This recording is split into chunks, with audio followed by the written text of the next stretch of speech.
It was the spring of 2015 when I first saw it. The thing that would haunt my dreams for years to come. But at the time, I had no idea how much my life was about to change. I'm Anna, a 25-year-old woman from Moldova, and at that point, I thought I knew the place I lived like the back of my hand. I was just 14 years old when this happened, and I had lived my whole life surrounded by the hills and forests that stretch out in every direction. The village itself was little more than a collection of stone houses and winding roads. Now, most of my days are spent working as a freelance translator. People here are friendly, though we don't get many visitors. The village was the kind of place where everyone knows your name, and everyone knows what you're up to whether you want them to or not. The locals gossip about everything. The weather, the harvest, the latest old wives' tales. I was used to the folklores because of that. Everyone in the village had some tale to tell about strange happenings in the woods. Things they couldn't explain. There were always stories of lights in the sky, or animals acting oddly, or strange noises coming from the trees. But I never put much thought into them. My mom had always told me that they were just stories. People would just get scared and let their imaginations run wild. But my dad was the more superstitious one. That night, as I walked along the familiar path towards the old well at the edge of the forest, I realized how wrong that I'd been, and that my dad was the one that was actually right. It was a routine walk, one that I'd taken countless times before. The moon was barely visible behind the clouds, and the world just felt muted, like the air itself was holding its breath. I didn't think much of it at first, but now I know it might have been the first warning. As I neared the well, something just seemed to change. It was subtle at first, just a prickling on the back of my neck. A feeling like I wasn't alone. It's hard to explain. Maybe it was just the silence of the woods and the feeling that everything had stopped moving for a moment. I paused and glanced around, but I didn't see anything. I took a few more steps, my heart starting to beat a little faster for no reason that I could put my finger on. And that's when I heard it. A low growling noise. It was unmistakable, and it didn't really sound like anything that I'd recognized. The hairs on my arms stood up. I strained my ears, but there was no repetition of the sound. And I convinced myself it was probably just a dog. There were plenty of them here, roaming the area, living in the houses with the other villagers, or just hanging out outside. I thought about turning back and walking home, but I didn't. Maybe I was just too curious, or maybe I just didn't want to feel foolish for letting my imagination get the best of me. Either way, I kept walking. I don't know what possessed me to keep going.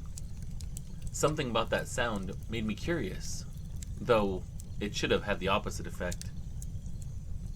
The path that I was walking on led to the edge of the woods, a place where the trees formed a wall that seemed to swallow the light. There was a path cut out through the trees, though, for the villagers to go into the forest to hunt and whatnot. I rarely ventured past the tree line at night, but I stepped in just far enough to where the village lights were still faintly visible behind me. I wouldn't go far, I told myself. I just wanted to explore a little, maybe see what was causing the noise. I moved slowly, brushing aside the low-hanging branches and stepping over roots that jutted out from the earth. I knew this path well. I knew where I could walk and where I would trip over the roots. I always carried a flashlight at night, though, because there weren't a lot of lights outside besides the lights from the houses. I kept a small one in my jacket pocket, and it cast a narrow beam of light ahead. For some reason, the forest just always seemed different at night. It was like those familiar paths that I knew looked warped by the shadows and the darkness. As I walked, I noticed how quiet it had become, even quieter than it was while I was at the well. It was that kind of quiet that presses down on you and makes you hyper-aware of every sound. The crunch of your own footsteps, the faint rustle of your jacket, or the blood pounding in your ears. I slowed my pace, suddenly unsure if I wanted to be there at all. The silence came with this growing unease, too. My curiosity began to waver, replaced by a sense of dread that I couldn't explain. I stopped, scanning the trees with my flashlight. The beam caught nothing but trunks and underbrush, though, and I just couldn't seem to shake the feeling that I was being watched. It was irrational, I told myself. Just the forest playing tricks on me, or my own imagination getting the better of me. But a sudden crack made me whip around. My flashlight wobbled in my grip, but I saw nothing. Just more shadows stretching and shifting as the light moved past them. The sound could have been anything. A falling branch, an animal stirring. But it was the silence afterwards that was truly unnerving. Because I swear the only thing that I could hear was something breathing deep and heavy. That's when I decided that I'd had enough. Whatever had brought me out here wasn't worth the creeping fear that clawed at my chest. I turned back towards the path and I quickened my pace, eager to be back in the open air. The village lights were a guiding light. Closer now, but still too far for comfort. I kept my flashlight pointed ahead, resisting the urge to look over my shoulder. But then I heard it again. It came from the trees to my right. This deep, resonant rumble that sent a shiver down my spine. It wasn't a dog. I knew that now. There was a weight to the sound, and this feral quality that made my stomach churn. "Hello?" I called out with a shaky voice. Honestly, I don't know why I said anything. Maybe I was hoping to scare off whatever was out there, or maybe I just wanted to convince myself that everything was harmless. But then the growl came again. Lower, longer, and this time I swear that I could hear movement. The leaves crunched, and I heard some twigs snap. And it was then that I realized that I truly was not alone. I didn't wait to hear the growl again. My feet started moving before I even realized it. The flashlight swung in my hand, and the beam bounced erratically, catching glimpses of trees and roots as I retraced my path. My chest felt tight, like the air in the forest itself had grown heavier. And then this realization hit me. I'd gone way farther than I thought I did. The edge of the woods wasn't as close as it should have been. The glow of the village lights seemed dimmer. And my mother's voice echoed in my mind, clear as if she were standing right next to me. "Anna, nothing good comes from wandering into the forest after dark. The woods aren't ours at night." My father had said it too, in his own way, usually over a glass of homemade wine. "You respect the woods, Anna. Stay out of them after sunset. That's when the spirits wake up." I never took my dad's warning seriously. It was just folklore, old superstitions meant to scare children and keep them from getting lost. But now, those words carried a weight that I couldn't ignore. Before I knew it, I was hit with this rancid smell. It rolled over me like a wave and made my stomach lurch. It was the smell of decay, like something dead and left to rot in the sun, but even fouler than that. I gagged, covering my nose with my sleeve, but the smell clung to the air, and it entered my nostrils with every breath. The underbrush to my right rustled, and I froze. My flashlight darted to the sound, and my fingers tightened around the flashlight. The rustling only grew louder. My feet refused to move, and then I heard the crunch of heavy footsteps on the path ahead. I turned to the noise slowly, like I was in some kind of scary movie, and the beam landed on a figure stepping out from the bushes on all fours. It was a monster that I was looking at. It was massive, larger than any animal I'd ever seen. At very first glance, I thought it was a bear, but as the light caught its form, I realized just how wrong I was. The creature moved with this strange gait. Its body was hunched over but muscular, and it was covered in long gray and tan fur. Its head was shaped like a wolf's. It had a long snout and pointed ears, but there was something horribly human about the eyes. It was the way that it blinked, slowly and intentionally. Not like it was a reaction. Not like an animal does. It cocked its head as it locked eyes on me, and it raised a paw slowly to its face and scratched its chin. Then it dragged this horrible claw through the hair on its face, like a girl when she's trying to fix her hair. And then I swear to you, this thing actually narrowed its eyes like it was waiting for me to react. I couldn't scream. I couldn't even move. All I could do was stand there, clutching the flashlight like it was some kind of lifeline. This monster stood between me and the village, and its massive frame was blocking the path.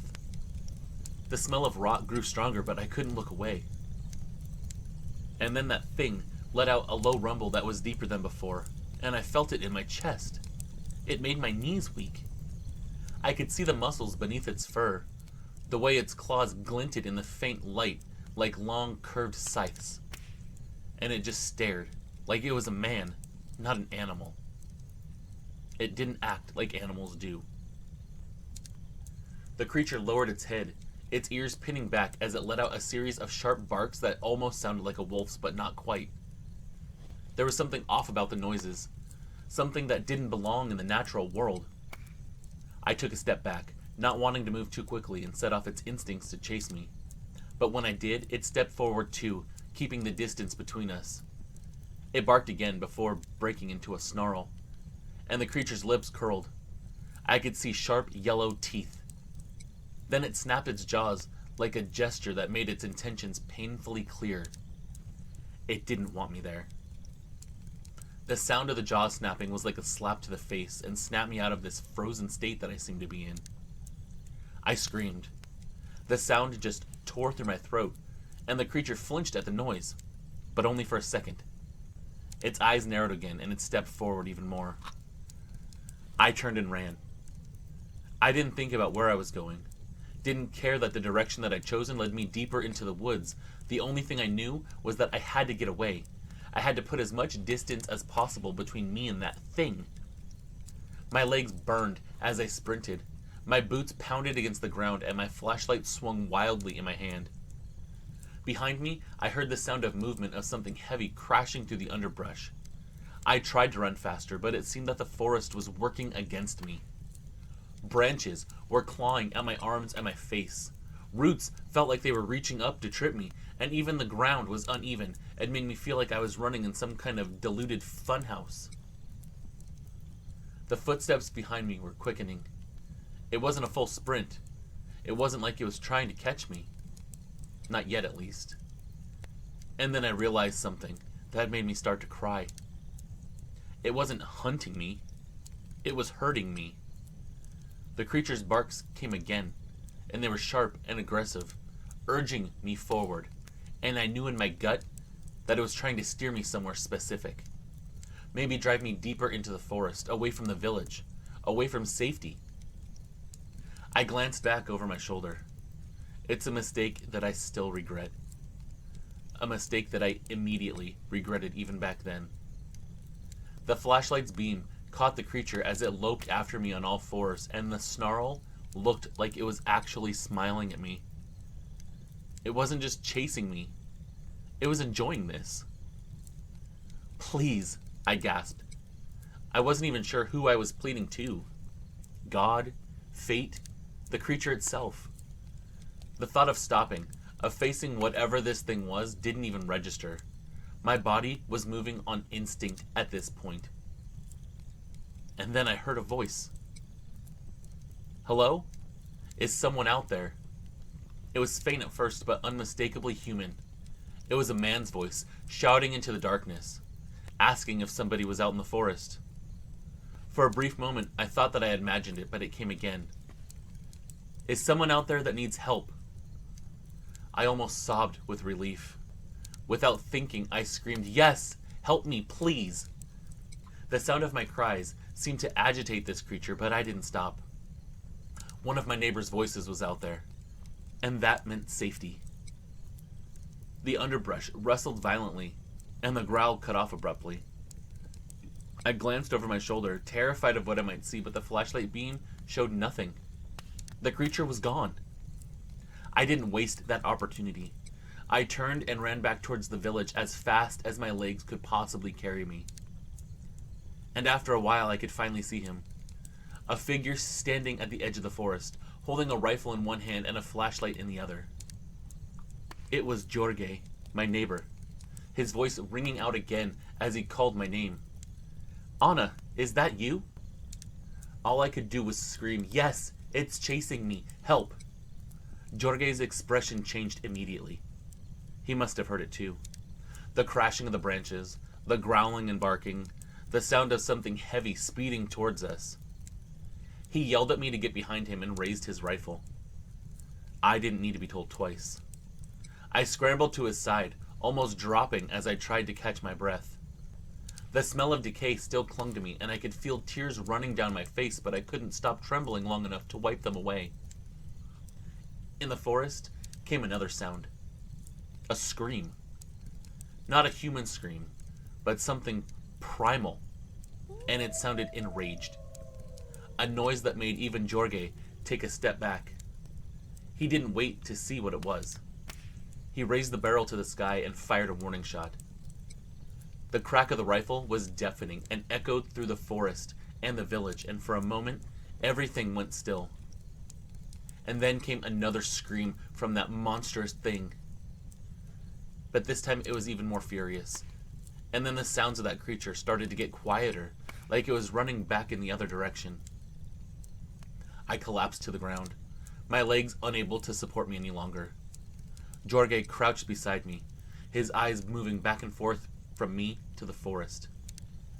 What in God's name was that, he asked me, but I couldn't answer.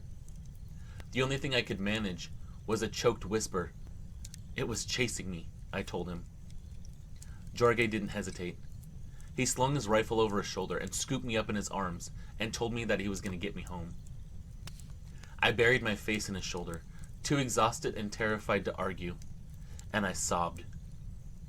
As he carried me towards the village, I couldn't help but glance back at the forest, terrified that that thing was going to come back for me. The warmth of my home never felt so welcoming. My mother's anxious hands fluttered over me as Jorge carried me inside. Both of my parents were asking questions at the same time. My mother led us to the couch where Jorge set me down. I could see that he was troubled too, and I started to wonder if he had saw that thing too. Jorge told my parents what he knew, that he heard me screaming and that I was being chased. He shot at whatever was chasing me to scare it off, and then he brought me home. My dad asked what was chasing me, but I still couldn't answer him. Jorge spoke up for me then too. I don't know what it was, he said. I only saw a glimpse, but whatever it was running on two legs, and it was big and fast. I heard it as clear as day. 2 legs? My father asked. So a man. Jorge shook his head and told my parents that it wasn't a man, but it moved like one. I saw them turn to look at me, wanting answers that they expected me to give. And finally, I told them what I saw. I told them it was huge and covered in fur. Its eyes glowed in the light, and that its face looked like a wolf, but it wasn't a wolf. It wasn't anything I've ever seen before. I told them how it acted, almost like a human. My father mentioned that it could possibly be a bear, but Jorge argued that bears don't act like that, or make those screaming noises. I could see my dad begin to worry. He was more superstitious than the rest of us. He wasn't liking this one bit. My mom was worried about what would happen if it came back, and Jorge offered to stay on our couch for that night, just in case. He was certain that that creature wanted to stay in the woods, but he didn't want to take the risk. My father took his hand and thanked him, telling him that they would stay up together. Exhaustion hit me like a wave, but my mother insisted on helping me to my room. I refused. The thought of being alone was unbearable. I stayed on our other couch that night, wrapped in blankets. Jorge stayed up with my father while my mother sat beside me, her hands never straying far from mine. I told them everything, how the forest had gone silent, the awful smell, the growls and the strange barking noises, and the way that it seemed to enjoy herding me deeper into the woods.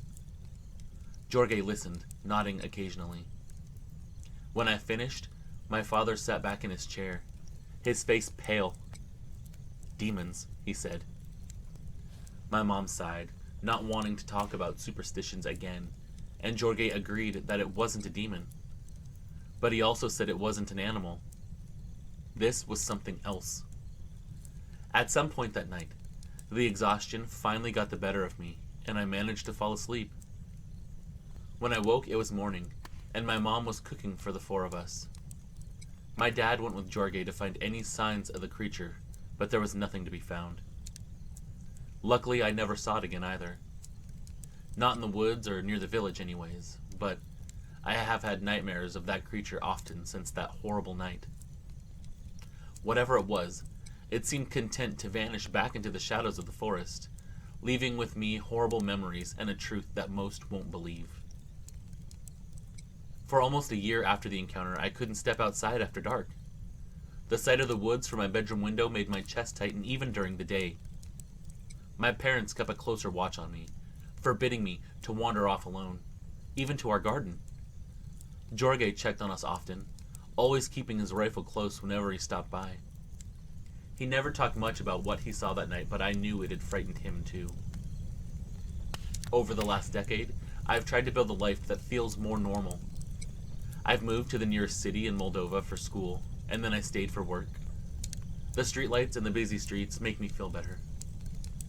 I also became a voracious reader of folklore and cryptid stories, not just from Moldova, but from around the world.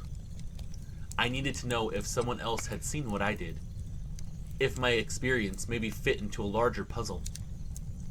I gathered what I could on my own experience, believing it to have been a dogman that I encountered that night. I still visit the village, though not often. When I do, I avoid the woods entirely, sticking to the safe familiarity of the house where I grew up. My parents are older now, but just as superstitious, and my mom has even joined my dad in his own beliefs. Jorge passed away 2 years ago, and with him went the only other witness to that night. His rifle hangs on the wall of his son's home now, a relic of a man who once stood between me and something I couldn't understand. Before he passed, though, I gave birth to my own son, and I named him Jorge.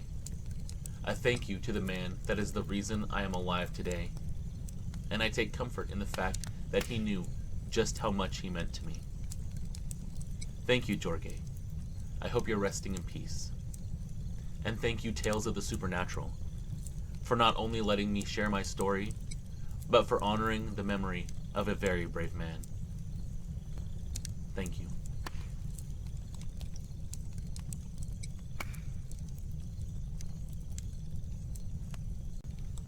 My name is Andreas Becker. Please forgive any writing mistakes. English is not my first language, and I am having help with the translations. I am from Germany. I'm 41 years old. I build furniture here in Germany, and I live in a small village near the Black Forest. It's a beautiful area, one I've grown to appreciate after spending my younger years chasing different kinds of existence in Freiburg. That's where I studied architecture, before deciding I preferred the practical hands-on work of building furniture. Everyone needs furniture. Now I live with my wife Elise and our 2 sons, Lucas and Max, who are 10 and 8. Our home isn't large, but it is comforting. It's a timber-framed house with a workshop attached to the back where I work. Life here revolves around routine. I rise early to work on projects in my shop, then help Elise with the garden or my sons with their homework. Sundays are picked for hiking or picnics, always somewhere in the forest. The Black Forest has always been a part of my life. Its size is comforting and humbling at the same time. It's the kind of place that commands respect, with its towering fir trees, moss, and paths that seem to stretch forever. I've always thought of it as a place of beauty, not danger, until one evening when everything I believed about those woods changed my mind forever. It was 3 years ago now. I am writing this in the year 2024. The sun had set early, as it does that time of year, and the forest was already coated in darkness by the time I finished my things in town. Elise had asked me to pick up some extra feed for the chickens, and by the time I was driving back along the winding road that cut through the forest, it was nearly 8 p.m. The drive home wasn't long, maybe 20 minutes from the village center to our house, but it always felt solitary at night. Our road to home was narrow, with tall trees all around. Their branches link overhead like a great cathedral. My headlights were the only light in that darkness. The mist was already coming out of the ground like spooky ghosts at night. Halfway home, I decided to take a shortcut. It was a dirt path that locals used to save a few kilometers. It wasn't an official road, but I'd used it many times and knew it well. The shortcut bent through a denser part of the forest, but it was rarely journeyed at night. As I turned onto the dirt path, I rolled down my window to let the cool air in, enjoying the scent of the forest. My thoughts wandered to the boys. Lucas had been asking me to build him a treehouse, and I was thinking out designs when I noticed something peculiar. About 50 meters ahead, beyond the sight of my headlights, something was standing in the middle of the road. At first, I thought it might be a deer. There are lots of deer here, but as I neared, I realized it wasn't a deer at all. The figure was tall, far taller than any deer, and it stood upright like a human does. Its shape was broad, with a hunch stance, and what looked like fur covering its body. I slowed the car. My logical mind sought explanations. A stray dog, perhaps, maybe a large one, standing oddly upright? But as my headlights hit the figure more clearly, I knew that wasn't the case at all. The creature turned its head towards me, and I let out a scream. Its face was unmistakable. It was like a very large wolf. It had the same snout and ears as a wolf, and the eyes were shining in my lights, but the body was something else fully. It was a grotesque blend of human and animal, with powerful limbs and elongated hands tipped with claws. I came to a complete stop as I stared at the thing in front of me. It didn't move, not even flinch. It just stood there, staring back at me with those strange eyes. My heart was pounding so hard I could feel it behind my eyeballs. The rational part of me wanted to believe that this was some kind of prank, a man in a costume, or a Halloween decoration. But the way it moved, the way its chest rose and fell as it breathed, was too real. Neither me nor the beast moved for many seconds, but those seconds felt more like hours. Then, slowly, it began to step toward the car. Its movements were deliberate, almost cautious, as if it were inspecting me. The gravel crunched beneath its feet, or paws, or whatever they were, and I could see the leg muscles move under the fur with each step. I shifted the car into reverse, my hands trembling as I gripped the gear stick. The creature stopped, tilting its head to the side like a curious dog. And then, this monster smiled at me. At least, that's what it looked like to me. A bearing of teeth, sharp and yellowed, as though it were amused by my fear. I didn't realize I was holding my breath until I felt a sharp ache in my chest. The creature's smile froze me in place. There was something very human about it, as though it understood my terror and was savoring it. I finally exhaled, forcing myself to act. I eased my foot onto the accelerator, not enough to motion forward, just enough to inch closer. My headlights fully brightened the creature now, and the details were worse than I could have imagined. Its fur was coarse and uneven, black with patches of gray. Its shoulders were impossibly broad, leading down to arms that were too long for its body, ending in clawed hands that flexed absently at its sides. Its legs were more than those of a dog. They were jointed and large, just like a dog's were, but impossibly long, with massive haunches that hinted at terrifying speed and power. It stood still as I approached, not flinching at the light, not backing down. It was as if it wanted me to see it, to know accurately what I was dealing with. I couldn't take it anymore. My instincts said you had to flee. You have to put as much distance between yourself and that thing as you can. I shifted the car to reverse, my tires spinning slightly on the loose gravel as I backed up. The creature tilted its head again, watching me with those glowing eyes. And then finally, it moved. It moved with a speed that challenged its proportions. It dropped to all fours and sprinted toward the tree line, but instead of relief, dread filled me. It wasn't running away, it was repositioning. I slammed the car into drive and accelerated. My wheels spit gravel as I sped down the path. My hands gripped the steering wheel so tightly that they hurt, and my eyes darted between the road and the shadowy forest. A sight of movement next to me confirmed my worst fear. This beast was following me, and it was easily matching pace with my car. I couldn't see it clearly, but the shadow seemed alive. It was galloping through the trees at a rate that matched my car. I pushed the accelerator harder. My little car groaned in protest as I drove the road.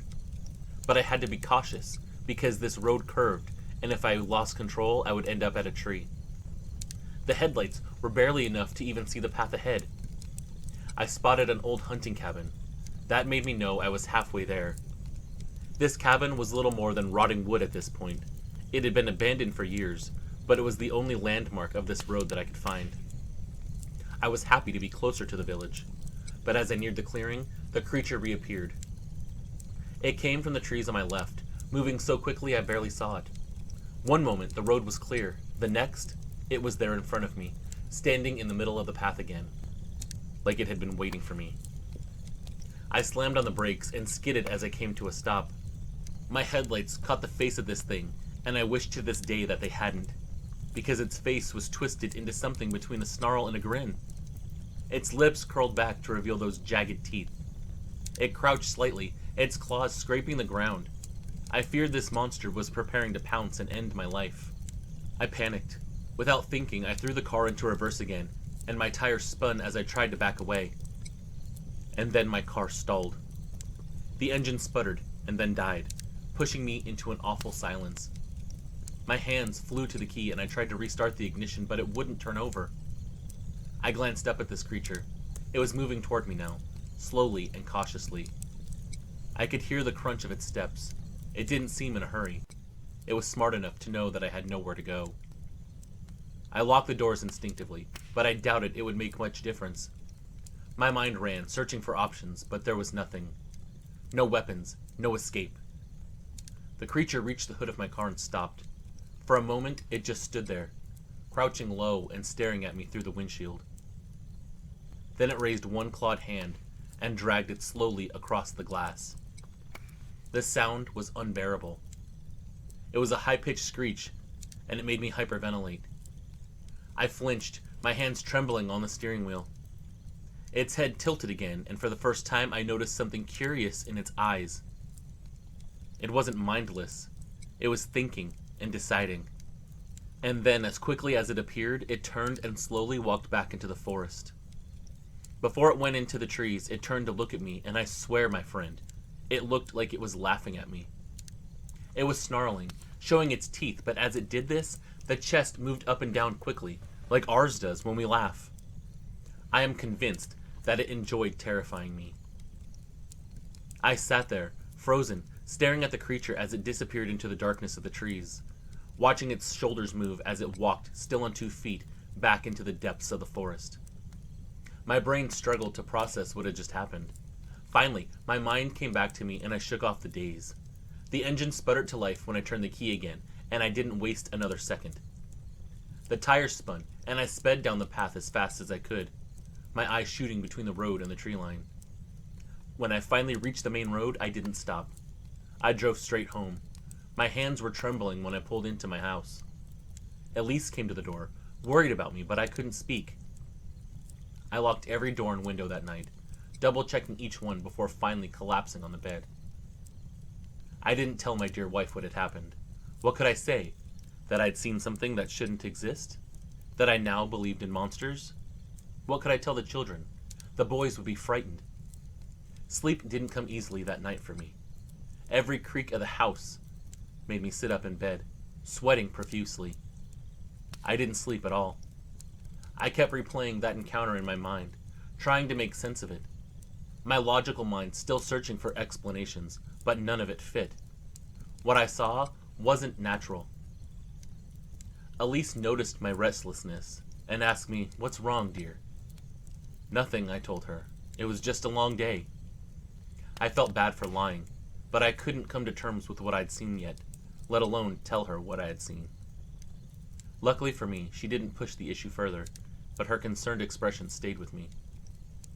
The next morning, I did my usual routine, but everything felt off. Our home was surrounded by the edge of the Black Forest, and it no longer felt like a sanctuary to me. It felt like a prison. Elise was in the garden with the autumn vegetables, while Lucas and Max played with the chickens. Their laughter was usually a source of joy for me, but now it made me uneasy. What if they attracted that thing? I found myself glancing towards the tree line, half expecting to see those glowing eyes watching us. I tried to distract myself by working in the shop. Sawdust and wood had always been a comfort to me, but even there, the memory lingered and I couldn't concentrate. I kept thinking about the sound it made when it scratched the windshield, the way that it moved, that scary intelligence in its eyes. I couldn't seem to escape it. I didn't tell anyone about what I'd seen. Not Elise, not the neighbors, not my closest friends. The people in my village were practical. They were down-to-earth people. Talking about a creature like that would only invite ridicule, or worse, shame. Sometimes at night, I would sit in our living room with an old hunting rifle across my lap, just staring at the door. I didn't sleep those nights. Didn't even blink until the first light of dawn. One morning, Elise woke to find me like this. She said she could no longer hold back her concern. She knew something was wrong with me. I finally broke down and told her that I had seen something in the forest that appeared to be a large wolf that walks like a man. She sat down with me and asked me what I thought it was. I was relieved that she didn't doubt me. I told her I had no explanation and that I could only think that it was a monster. To her credit, she didn't dismiss the issue. Instead, she nodded. All right. We will be careful then. From that day on, we kept the boys closer to the house and avoided the woods altogether. Time passed by more and more, and the memory of the encounter began to fade, though it never disappeared fully. I never saw that monster again, but the fear remained just beneath the surface of my mind. Even now, years later, I find myself glancing towards the forest when I'm out in the yard, half expecting to see it watching me. I don't take that shortcut anymore, and I've never driven down that path at night again. What haunts me most is the knowledge that it may still be out there, somewhere in the expanse of the Black Forest. And the question that I can't shake is this: was it warning me that night, or letting me go?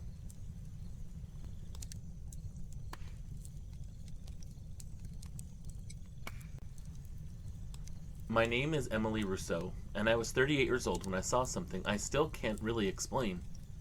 I lived with my husband Mark and our two daughters, Isabel and Clara, in a small town called Kenora in Ontario, Canada. Kenora is surrounded by wilderness. It has dense forest, winding trails, and several lakes. It's a place where nature is always just a step away, and the outdoors is just a way of life for us. I worked as a nurse at a local clinic, while Mark ran a small construction business. Our days were often busy, but our evenings were usually quiet, spent together as a family. That fall of 2017, however, had been particularly rainy. The storm seemed relentless, with gray skies and heavy downpours, making even the coziest nights feel just a bit more harsh. It was a night like that everything changed. Mark had taken the girls to his brother's house for a sleepover, leaving me alone with our golden retriever Cooper. It wasn't much excitement that I was expecting, just a quiet evening of reading by the window while the rain fell. But what I saw that night still haunts me, even now. The rain was coming down hard, rattling against the windows and turning the backyard into this muddy mess that Cooper was excited to play in, but I refused to let him go out in. I had settled in on the couch with a blanket and a book, and Cooper had resigned to lying at my feet. The house was silent, except for the storm outside, and I remember feeling a deep sense of calm. But, let me tell you, that peace, it didn't last long. It was around 9:30 when Cooper suddenly sat up. His ears perked and his body tense. He let out a warning, like a growl, and his gaze was fixed on the sliding glass door that led to the backyard. I asked him if everything was right, setting my book down. Cooper's growl deepened, though, and a chill crept up my spine. His hackles were raised, though, something I'd only seen a handful of times, and only when we encountered wildlife on hikes. I got up and moved to the doors, peering out into the rain. The backyard was dimly lit by a motion sensor light that flickered slightly in the storm. At first, I saw nothing, just the rain. It was falling heavy and in sheets and swaying branches on the trees at the edge of our property. But then, by the tree line, just beyond the faint glow of the light, was a large animal, and it was standing perfectly still. I only saw it by chance. My first thought was that it might be a bear, which wasn't uncommon in the area. But something about its silhouette just seemed wrong to me. It was too tall, and it was too lean. I grabbed a flashlight from the drawer on our table and turned it on, shining it through the glass. The beam cut through the rain and illuminated the figure just for a moment, and what I saw made me stifle a scream. This creature was standing upright, easily over 7 feet tall, and it was kind of leaning forward like it was hunched. It had these long front limbs that looked even more unnatural the way that it was standing. Those limbs hung loosely at its sides, and they stretched down past the waist. Its body was covered in thick fur that clung to it in the rain. I'd say it was dark brown, but the rain could have been making the fur look darker than it actually was. From what I know now, I was looking at a classic Dogman, although back then I had no idea what the hell I was looking at, let alone what a Dogman was. The only thing I could think was that it looked remarkably like a frigging werewolf. Its head was like a wolf's, but a lot bigger, and the ears stood tall and alert. And yes, its eyes did reflect the light, although I would say it was more of a green reflection than a yellow from my point of view. For a moment, I couldn't move. Staring at this thing as it stood there, staring right back at me, I remember feeling this cold sensation, like extreme nervousness, that was followed by this fear that I can't quite explain unless you've felt it yourself. Just think of extreme, undiluted dread. Not exactly fear, but this knowing that this creature had nothing good about it, and seeing it was a bad sign. Maybe even an omen. Cooper barked sharply, making me jump about 15 feet in the air. When he barked, this creature's head turned in his direction, and for the first time, I saw it move. It stepped closer, and into the faint light from the motion sensor. And I swear the movements were almost human. And it seemed perfectly capable of walking around on two back legs like it was a natural thing for it to do. The closer it came, the more details I could make out. Its chest was broad and muscular. Its fur was thick, like an animal built for cold weather. And the paws, if you could even call them paws, ended in long, curved nails that was attached to what looked like fingers to me. Think of a raccoon's paw, but with Freddy Krueger's nails. This wasn't an animal. It wasn't a bear or a wolf or a man in a costume or anything else that I'd ever seen before. It was something else. Something that shouldn't exist unless you're having an extreme nightmare. I stumbled backwards, dazed and scared out of my mind. I was realizing that monsters really did exist. The Dogman stopped. Its head bobbed back and forth like it was trying to get a better look at me, or Cooper, and it leaned down lower to get a better view inside my house. You asked me if it seemed intelligent. Yes, it did. It didn't move around or even look around like a wild animal. It looked like every move that it was making, or look that it took, was actually planned. Like this thing was studying us. Studying me and Cooper. And like it was recognizing things. The door, the windows, the dog inside, and the scared woman standing at the window looking at this thing like an idiot. It didn't look like it was going to attack, at least not yet. But it also didn't look like it was afraid. I fumbled for the lock on the sliding door, double checking, even knowing that it was already locked. Cooper was barking furiously now. His body was pressed against the glass like he was trying to protect me, and this sound seemed to bug the creature. It let out something between a roar and a scream in response to Cooper's barks. And then, as suddenly as it appeared, it turned and sprinted back into the woods. The way this thing moved on two legs was incredible. I've never seen an animal move like that, especially on two legs. I think Cooper startled it enough to get it moving. Maybe it didn't like being watched. Who knows? But the speed of this thing was just astonishing. Its movements were almost too fast for my eyes to even follow. It disappeared into the trees within seconds, leaving me unsure of what the hell had just even happened.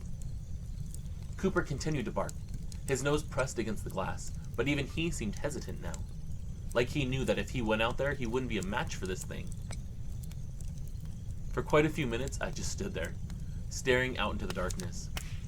My breath was shallow, and my legs felt like they might give out at any moment, but I continued to stare.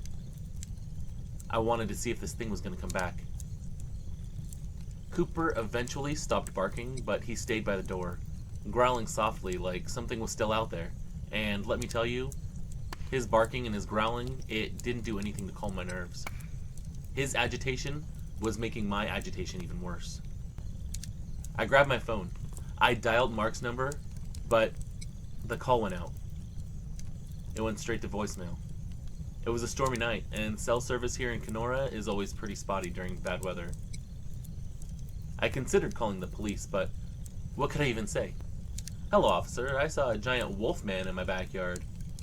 I knew how ridiculous it sounded, even in my own head. Still, I felt I needed to do something.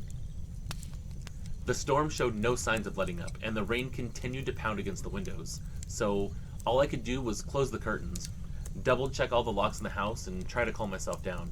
But no matter what I did to calm down, I was still really worked up. And no matter how hard I tried to rationalize it as something that was rational, my gut told me that what I had seen was real. There was a werewolf outside, and unless I was careful, it might come in and kill me. I decided to take Cooper upstairs with me. He was still on edge, and I didn't want to leave him downstairs alone. And honestly, I didn't want to be alone either. I'd barely been upstairs for 10 minutes when Cooper's growling started again. He was pacing near the window of the bedroom, his tail stiff and his nose pressed against the glass. My stomach dropped again. I hesitated, standing frozen in the middle of the room, trying to decide what to do. And then slowly, I approached the window. I pulled the curtain just enough to peek outside. It was back. The creature stood at the edge of the woods again, but this time it was closer than before, just beyond the garden fence. It was facing the house, facing me. It wasn't moving. It was just standing there in the rain, watching. This thing was so incredibly still. It was uncanny. My first thought was that it wanted to come closer, but it was wary of the house lights or maybe even Cooper's barking. It wasn't until later I realized that it had been testing me, trying to see what I would do. I grabbed my phone and opened the camera, thinking I needed proof of what I was seeing. But when I aimed it at the window and took the picture, all I got was a blurry mess of rain and darkness. Frustrated, I tried again, but the results were the same. And even with a flash, all it did was reflect off of the stupid window. This creature didn't seem to care that I was watching it, or that I was trying to film it. I thought about turning on more lights, maybe even going outside and shouting at it to scare it off, but the thought of confronting it made my blood run cold. Then, as suddenly as before, it turned and ran back into the woods for a second time that night. The rest of the night was a blur of fear and exhaustion. I stayed in the bedroom with Cooper. The curtains were drawn tight, and every light in the house was turned on.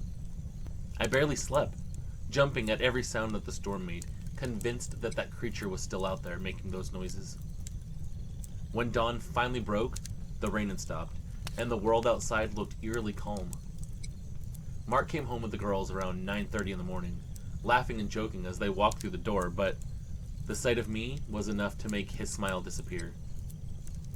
He asked me what happened, but I was so happy to see them I almost burst into tears.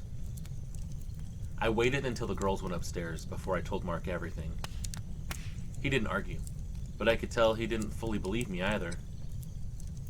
Later that day, after I had calmed down, Mark and I went outside to look for any signs of the creature that had visited me in the middle of the night. The ground was still muddy from the rain, and it didn't take long to find something. Near the garden fence, where I had seen it standing, were tracks. They were massive, larger than any animal print that either of us had ever seen. At first glance, they looked just like wolf prints, but the shape was wrong upon further inspection. The toes were longer, almost like fingers, and the claws dug deep into the mud. We followed them to the edge of the woods where they disappeared into the underbrush. Mark wanted to go further, but I stopped him. I didn't want to know where they led, and there was no way in hell I was going to let my husband go out there alone and find some kind of monster that had stalked me in the middle of the night. I had no intentions of being a widow because of this thing. Mark, though, seemed reluctant to let the matter go. I don't think he was ready to admit that I might have seen something supernatural, but the tracks were unquestionable, and he spent the rest of the afternoon asking questions around town.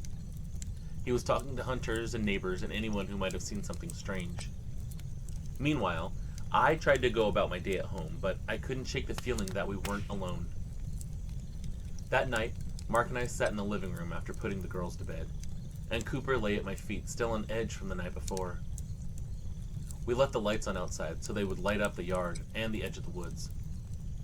The storm passed, and the night was kind of silent, and it was actually kind of comforting. But around midnight, Cooper sat up suddenly, his body rigid. He stared at the back door and started growling again. Mark and I exchanged a glance. I was terrified, and it seemed both of us were frozen. Slowly, he got up and grabbed the shotgun from the closet, motioning for me to stay where I was.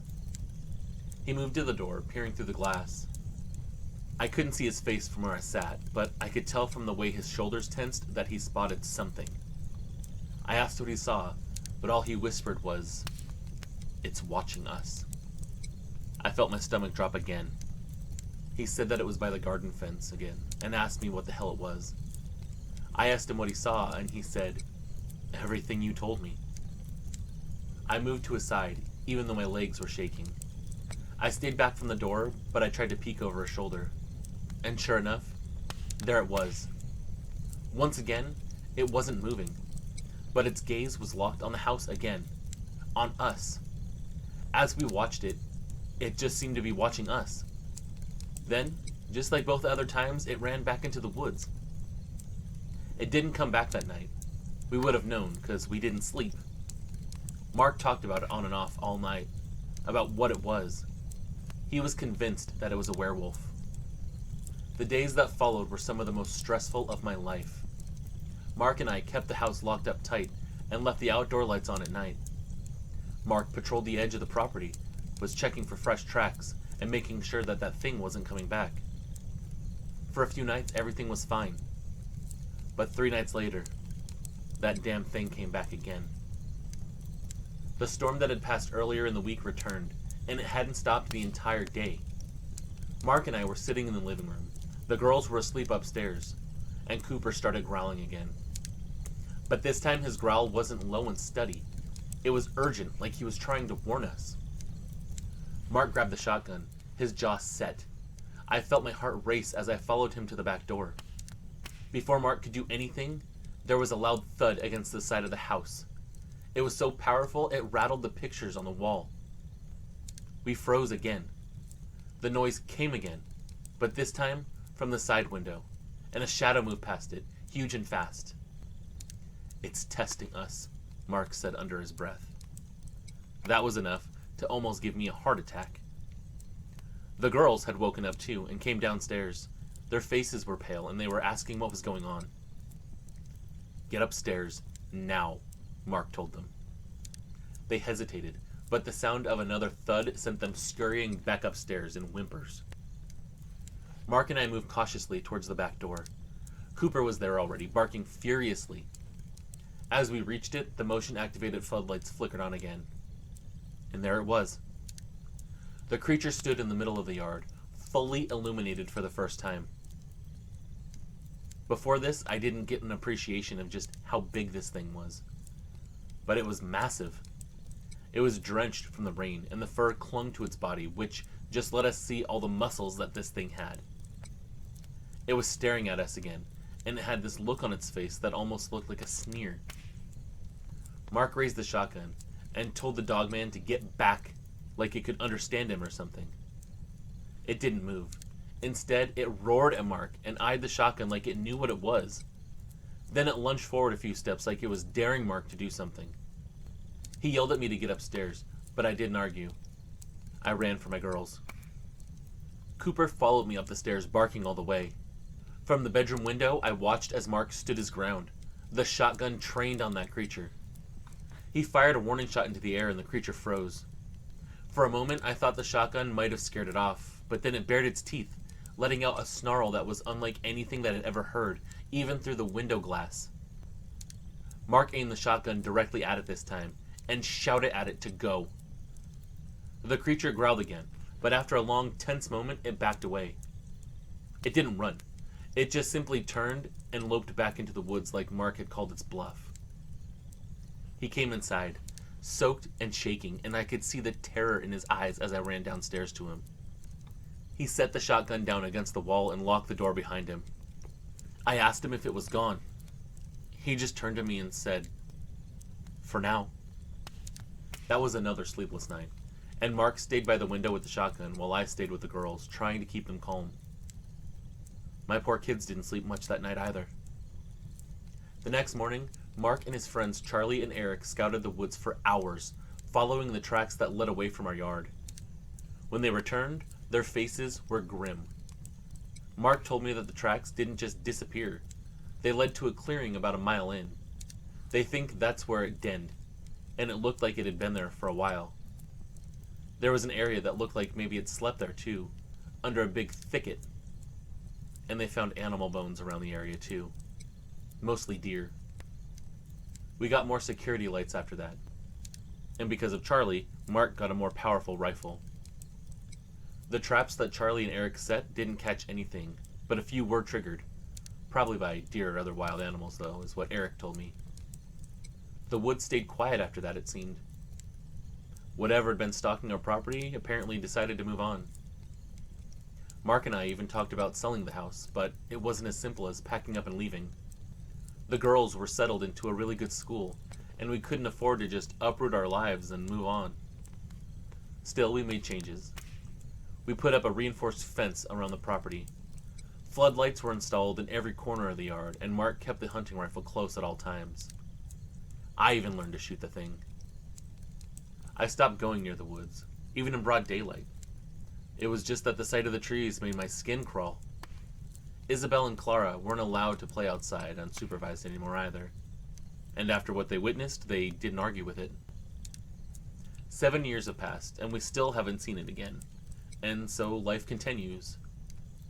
I guess you could say we adapted, like humans usually do, pretending that the monsters aren't real, but deep down, I knew the truth. Sometimes those monsters that you don't think are real are actually closer than you think.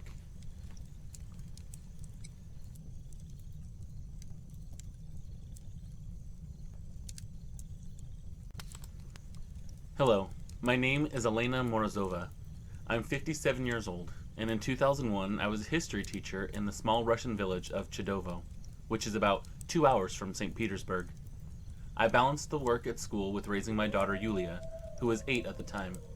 My husband Dennis was a truck driver, often away for long stretches, leaving me to manage our home near the village. Our house was near the edge of a dense forest, and the winters here could be very bitter. The winter in Chidovo was particularly harsh that year. Snow piled high against our windows, and the temperatures routinely dipped below 20 degrees Celsius. But there was a harsh beauty to the frozen landscape.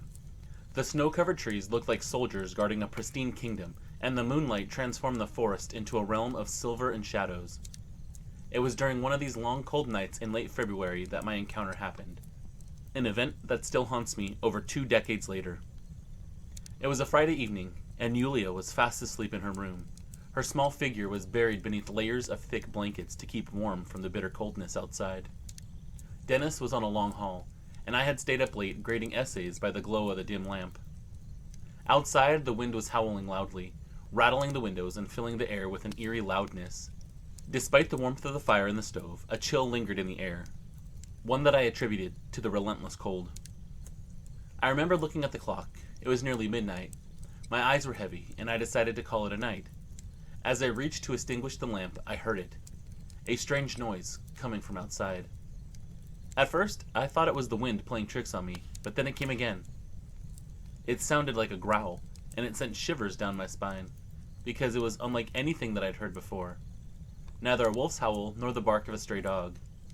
It sounded much larger. My first instinct was to check on Yulia. I crept to her room and peered inside. She was still sound asleep. Satisfied that she was safe, I returned to the living room and hesitated near the window. The growling noises had stopped, replaced by an eerie silence. I told myself it was probably just a wild animal, perhaps a wolf venturing closer to the village in search of food, but I do admit curiosity got the better of me. I wrapped myself in a thick shawl, grabbed a flashlight, and stepped onto the porch. The cold hit me like a slap, biting through my shawl and stinging my cheeks. I stood there for a moment, scanning the snow-covered yard with my flashlight, the beam of light going over the snowdrifts, the garden fence, and the edge of the forest. Everything seemed quiet, but the uneasy feeling in my chest wouldn't go away. And then I noticed something. Tracks in the snow, leading from the forest towards the house. They were large, much too large for a wolf or a stray dog. The shape was odd too, resembling a canine paw but elongated, with what appeared to be claws at the ends. My breath caught in my throat. I crouched down for a closer look. My heart began to pound. These tracks were fresh. The snow around them was intact, meaning that whatever had made them was nearby. I felt exposed standing there on the porch, and my instincts screamed at me to go back inside. But as I straightened up, I caught movement out of the corner of my eye and swung the flashlight towards it. My breath caught in fright, because standing right at the edge of the forest was some kind of creature, partially hidden by the trees. At first, I thought it must have been a man, but as my eyes adjusted, I realized it was anything but. This creature was hulking, easily over 2 meters tall, with a broad, muscular frame covered in dark fur. The fur appeared to be matted and was covered in snow. It appeared to stand on its toes like canines do, and the long tail behind it twitched. Its head was similar to a wolf, but too big to be any type of wolf that I knew, and the look on its face was pure menacing. With pointed ears and a long snout, this thing looked like a wolf standing on 2 legs. Its eyes reflected the flashlight beam, staring directly at me, and because of its presence I could only think of one thing: Volkolak. I wanted to scream, but the sound caught in my throat. My legs felt like they were made of lead. This creature took a step forward, its movements intended. It stood on 2 legs, a posture almost human, but there was nothing human about the way that it regarded me.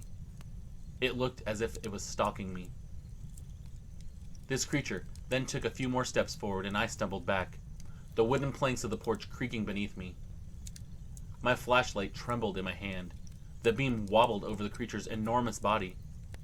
The fur seemed to absorb the light, giving it an almost spectral quality, and its breath came out in thick vapors of icy air. It didn't growl or snarl, but it made a low, guttural rumbling sound deep in its throat, like a warning. It reminded me of the way a dog growls when you're too close to its food, only it sounded like the growling was coming through a loudspeaker. My mind raced. Running might provoke it, but it was the only thing that I wanted to do at the moment. The creature tilted its head slightly, far beyond any animal that I'd ever encountered. I saw how it seemed to understand what was happening. It was very smart. With what little courage I had, I took a step back towards the door, keeping the flashlight trained on the creature. The snow crunched under my boots, and the slight noise seemed to trigger something. The creature tensed, muscles rippling in its fur, and in one fluid motion, it dropped to all 4s and began moving towards me. The speed was horrifying. What took seconds felt like an eternity as it closed the distance between us. The power in its limbs propelled it forward like a cheetah. I let out a scream, finally finding my voice, and bolted for the door. My hands fumbled with the latch, numb from the cold and shaking with terror. Just as I managed to push it open, I felt something. A presence right behind me. I slammed the door shut and threw the bolt into place, crying in fright, and the creature's heavy body hit the door a moment later, the force rattling the entire frame and knocking the antlers off of the wall that were mounted right next to it. A deep, evil snarl erupted from the other side, and I heard the unmistakable sound of claws scraping against the wood. It didn't seem like it was trying to break in. Not yet, anyway. But the sheer strength of its movements made the door tremble. I feared that it might splinter at any moment. If that door was gone, this creature would have every opportunity to come into the house and kill both of us. I backed away from the door, clutching the flashlight like a weapon, but I knew it would be useless against this type of monster. I was sure it was a Volkolak. All the stories my babushka used to tell us were true. My mind was a whirl of panicked thoughts. What does it want? What do I do? I thought of Yulia sleeping upstairs, unaware of the nightmare unfolding just meters away. I had to protect her, no matter what, no matter the cost. The growling outside continued. It was low and intimidating. The creature paced outside. I could hear it walking on the porch. I dared to peek through the small window near the door, and my heart nearly stopped. It was standing upright again. Its head was tilted upwards, sniffing the air as though it could smell my fear. And then it turned its head quickly and looked directly at me. I feel that it had sensed my presence there. I stumbled back from the window. the force of its gaze stabbing through me. It was like a fear that I've never felt in my entire life. There was no doubt in my mind. This creature wasn't just an animal. There was a horrifying quality behind those eyes, a malevolence that chilled me to my core. There was a Vokalak outside my house, and I had no idea how to deal with it. Suddenly the growling stopped. The silence that followed was even more terrifying. I knew it was trying to find a way in. I stood there, clutching the flashlight and straining to hear any sound that could happen. Minutes passed. Perhaps it was only seconds. It was impossible to tell. My breath was shallow. Every muscle in my body was tense, and even though it was bitter cold outside, I was sweating. And then I heard it.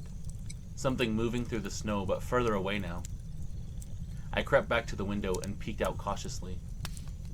To my relief, the creature was retreating. Its massive form was disappearing into the shadows of the forest. The amount of relief that washed over me was almost euphoric, but it was short-lived. I couldn't shake the feeling that this monster wasn't gone for good. I didn't sleep that night. I moved my daughter to the living room to watch over her. I sat by the fireplace, keeping the fire burning. I had the flashlight in one hand and a kitchen knife in the other, listening for any sign of the creature's return. Yulia woke once, rubbing her eyes and asking why she wasn't in her bed. I forced a smile and told her I was just keeping us warm. She seemed satisfied with that answer and fell back to sleep. The night dragged on. Each creak of the house made me jump. When it was light out, I ventured outside cautiously. The tracks were still there, leading from the forest to the porch and back again. I followed them to the tree line, but they stopped abruptly, as though the creature had vanished into thin air. I didn't tell anyone about what I'd seen. Not at first. Who would believe me? A werewolf-like creature stalking the edge of our village? Even I struggled to convince myself that it had been real. But the tracks in the snow were undeniable, and every time I closed my eyes, I saw it snapping its head to look at me through the window. The following days were a haze of paranoia and exhaustion. Every time I stepped outside, I felt like something was watching me.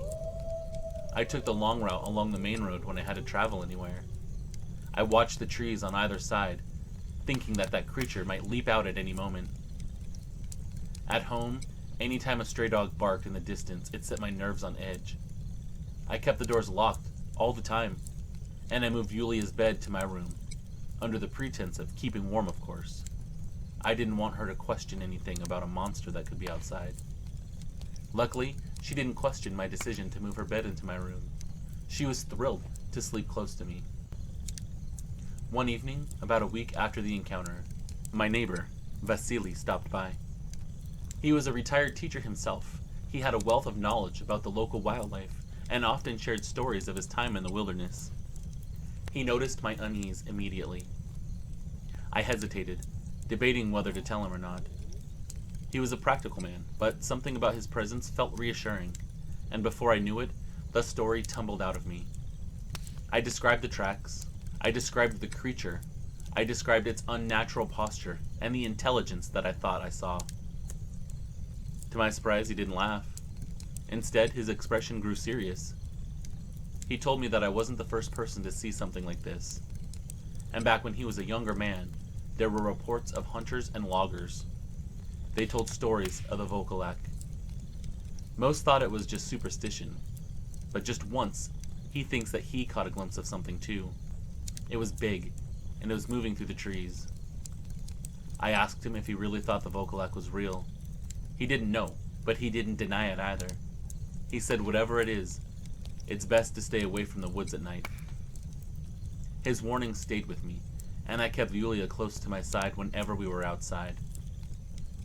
Dennis eventually returned home after the long haul, and I didn't tell him about the creature. He too was a practical man, who would have laughed it off as a figment of my imagination, blaming the isolation and the stress of winter. In mid-March, the snow had started to melt, giving way to patches of frozen ground and slushy puddles. Dennis had gone to the neighboring village to help a friend with some repairs, leaving Yulia and me alone again. We were sitting by the fire, reading one of her favorite books, when I heard that growling again. I froze. My hands tightened around the book. Yulia looked up at me, sensing my fear. "Mama, what's that sound?" "It's nothing, baby bird," I lied. "Stay here by the fire." I grabbed the flashlight and crept to the window. I looked out cautiously. The yard was lit in pale moonlight. I remember that image perfectly.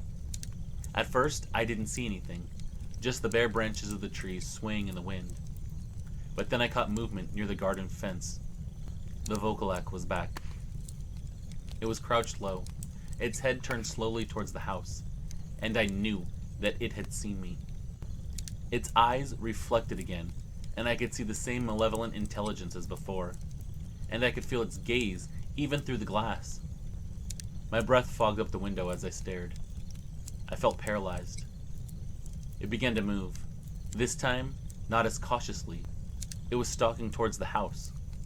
I backed away from the window. My heart was drumming. The memory of its speed during our first encounter went through my mind. If it wanted to get inside, there was little that I could do to stop it. "Yulia, upstairs, now!" I whispered to her. I was urgent in my voice, but I was trying to stay calm. She scrambled up the stairs, and I heard her bedroom door close. I checked the front door and grabbed the heavy iron poker from beside the fireplace. I held it tightly. The growling grew louder, and I heard the crunch of snow as the creature approached the porch. And then came the sound that I dreaded most. The creak of the wooden steps under its weight. My grip on the poker tightened even more. I knew that I had a frail weapon against something so giant. And the growling deepened. It sounded like it reverberated through the walls. The door shuddered. It was testing the barrier.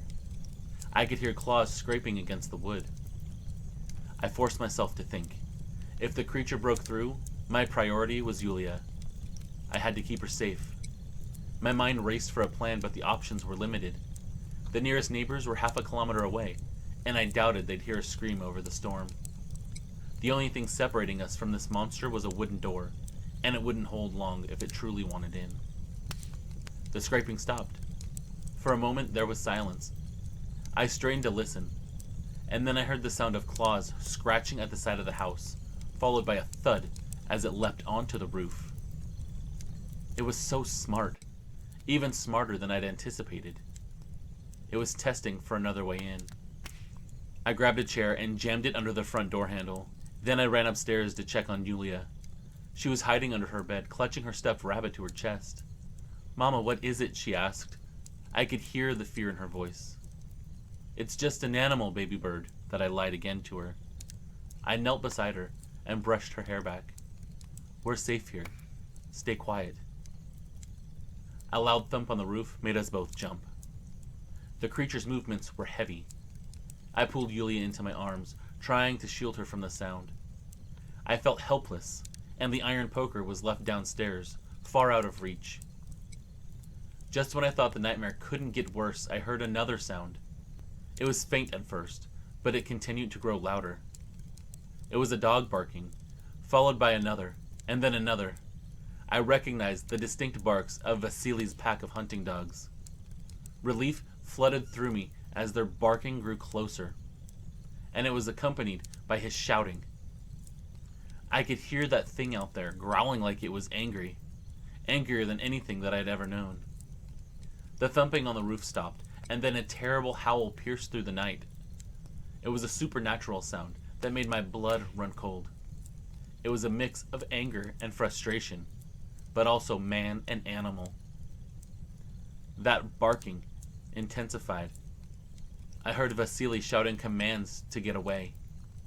I heard the loud boom of his rifle, and the creature began making this awful screeching sound. The scraping on the roof made it sound like it had leapt off, and the screeching continued, but started to sound as if it were getting further away. The dog's barking followed.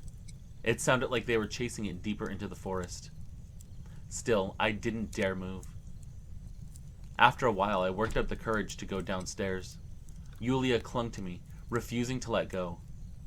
I finally pried her arms off gently and made her promise to stay put. Armed with a lantern this time, I opened the door to find Vasily standing in the snow. His rifle was slung over one shoulder, and his dogs were milling around him. Their ears were perked, and their noses were twitching. They seemed anxious. He seemed frightened. "It's gone," he said simply. "You're lucky the dogs caught its scent." I told him what had happened, from the growling at the door to the creature's movements on the roof. He listened, nodding but offering no explanation. When I was done, he gave me a firm look. "Keep your doors locked, your fire burning bright, and don't let Yulia out of your sight. If you see it again, call me. But remember, this isn't something we can kill. Not easily, anyway." He left, and I went back inside. Again, another sleepless night. The rest of the winter passed without another sighting, but between you and I've never felt truly safe since then. Even when spring arrived and the snow melted, I couldn't shake the feeling that that creature was still out there somewhere, waiting for an opportunity, watching us, maybe even learning our routines. I kept Yulia close, avoiding the forest and the stories that seemed to come from it. I never told Dennis the full truth, nor did I speak about it to anyone else in the village, except Vasily. Years later, Yulia asked me about that night. She told me she remembered the sounds and the fear in my voice. She remembered the way that I held her so tightly. I told her the truth, or at least, as much of it as I dared. She listened quietly, her eyes wide, and then asked the question that still haunts me. "Mama, do you think it will ever come back?" I didn't have an answer. I still don't. All I know is that some things are better left unseen. Their mysteries should be locked in the shadows, where they belong.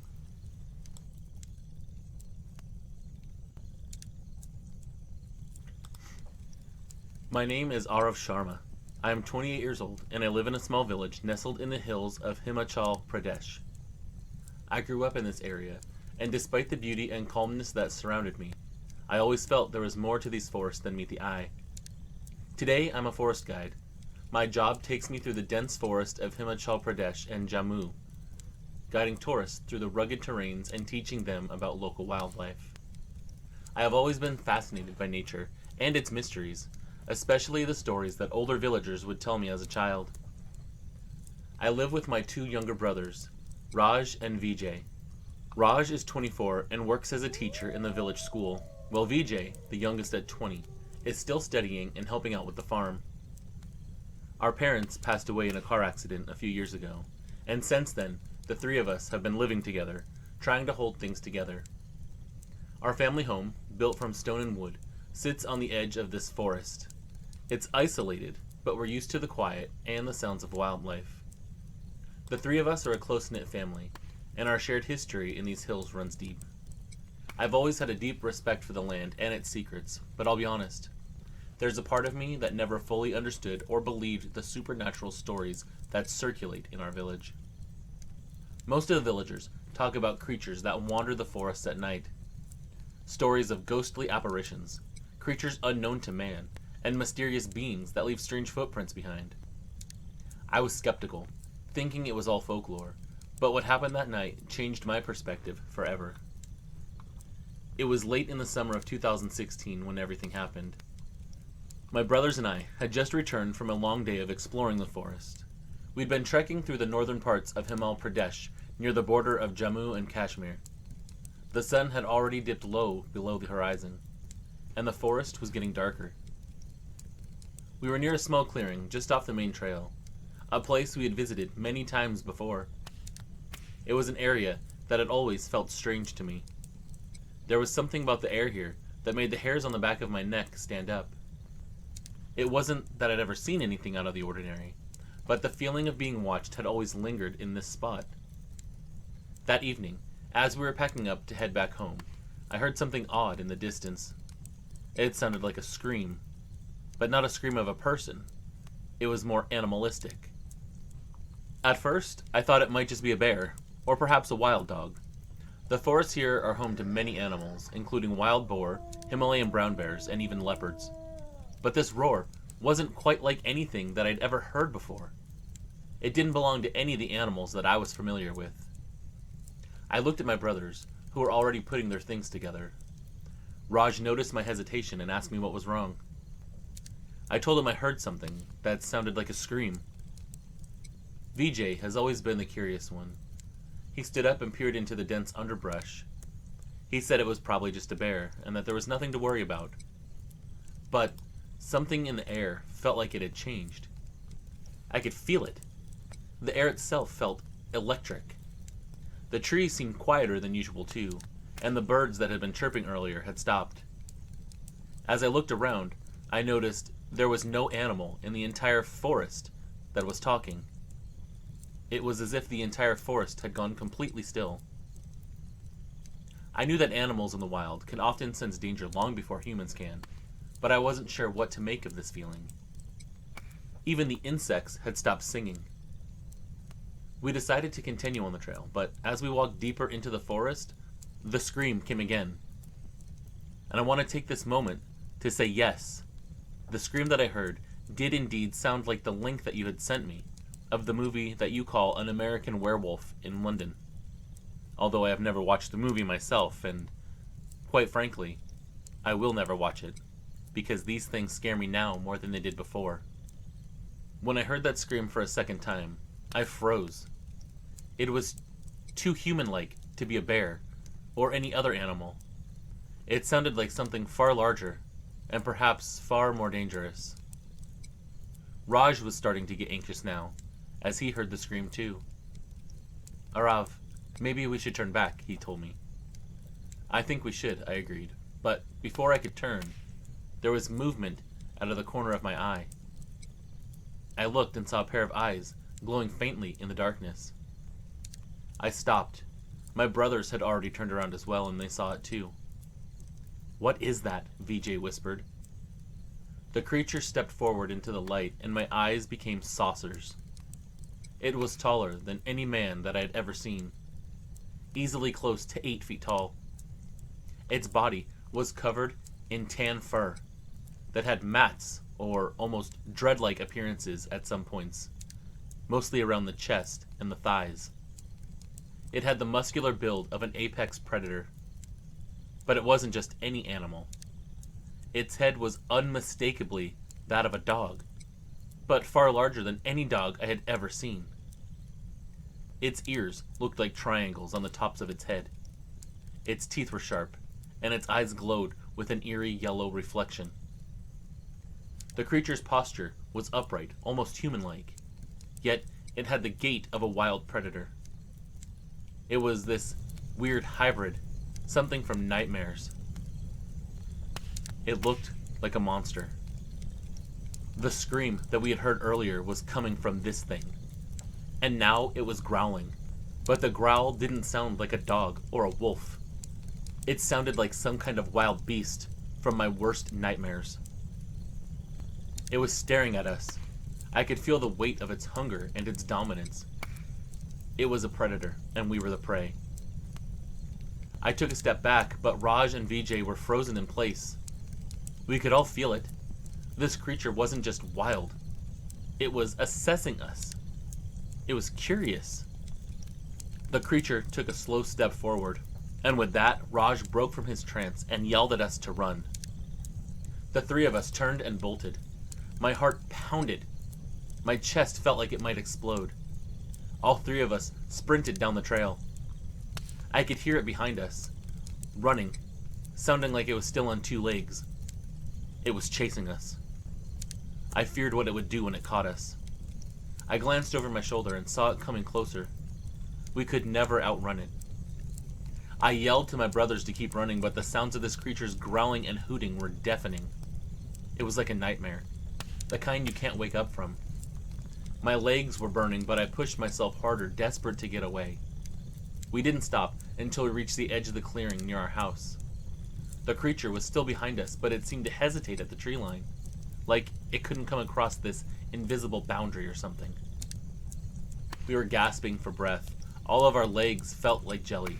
We turned to face the forest once more. We could still hear the noises that it was making.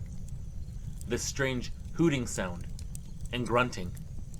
We couldn't see it, but it was definitely there hiding in the trees. The three of us stayed up together that night. We sat in the living room, our backs to the walls, eyes glued to the windows. The creature never approached the house, but we could hear it making noise out in the forest. That screaming will stay with me till the day that I die. While it was out there, you could feel its presence as well. We knew that it was lurking just behind the trees. Furthermore, as the night progressed, these strange barking noises started to come from the forest too. The three of us knew they were from no dog. It was that beast making those noises. Those sounds were enough to keep us up the rest of the night. We didn't know what it wanted, or if it would come to us. If it wanted to, it could surely kill all three of us with ease. The next morning, even though we told ourselves we wouldn't, we went back into the forest. But there was no sign of this creature. No footprints or claw marks. There was no indication at all that anything had happened the night before, except for our shared experience. We searched for hours but found nothing. It was as if this creature, and any indication that it existed, had vanished into thin air. To this day, I can't explain what we saw that night. No one in the village believes us either, but we know what we encountered. It wasn't a bear or a wild dog, and it sure wasn't a leopard. Leopards are the most dangerous thing around here, but now that one of these things is in the area, I'm starting to second guess that. It also was no man in a costume, like some people say it was. This thing moved naturally on two legs. I could see the eyes moving in its head. I could see its mouth opening and the tongue in there. If it was a costume, it would have to be the most elaborate costume ever made, and worn by a giant, because this creature loomed over us. It was something else. Something that shouldn't exist in this world, but somehow it does. After that, we tended to stay away from the forest near our home. Unfortunately, I still work as a forest guide, but I avoid the areas that we encountered the creature in. I don't like to talk about it much anymore, but the fear never fully left me. Every time I enter the forest, I can still feel the eyes watching me and waiting.